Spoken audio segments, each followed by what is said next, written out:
World class. Fire big. Tatenda ndatenda. Champion boy. Atinga chemedzani kutamba nemoyo chinketa tsaga wakazvipira kare ndakambozama kumboshinga ufunge hazvishande zvaunondiita iwe chirega ndifambe haiwa ndaneta newe kugara uchindistresa ndaneta kutamba nemoyo uchindiita tsaga ini twangu ndapeka ndayenda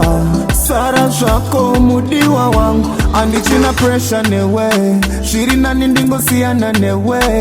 me really want people cope and live siya ndiende ndiwane peace mudiwa kushinga ndaedza si wangu ndaneta haunete kugara uchinyepa zuva nezuva unenge une imwe story uchindishutira ufunge hazvishande zvaunondiita iwe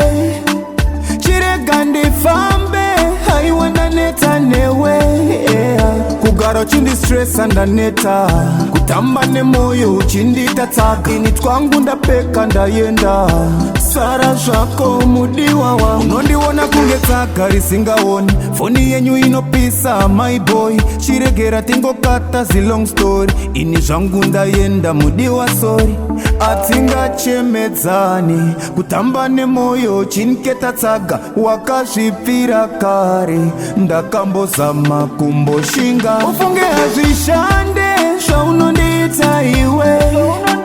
chirega ndifambe haiwa ndaneta newe kugara uchindistresa ndaneta kutamba nemoyo uchindiita tsaga ini twangu ndapeka ndayenda sara zvako mudiwa wangu andichina pressure newe zviri nani ndingosiyana newe me really want people cope and live siya ndiende ndiwane peace mudiwa kushinga ndaedza si wangu ndaneta haunete kugara uchinyepa zuva nezuva unenge une imwe story uchindishutira ufunge hazvishande zvaunondiita iwe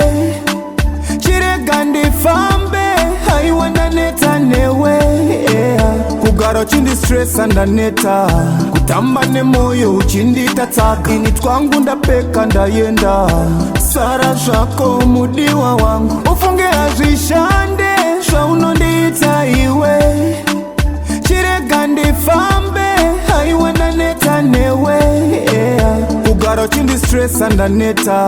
kutamba nemoyo uchindiita tsaga ini twangu ndapeka ndayenda sara zvako mudiwa wangu World class.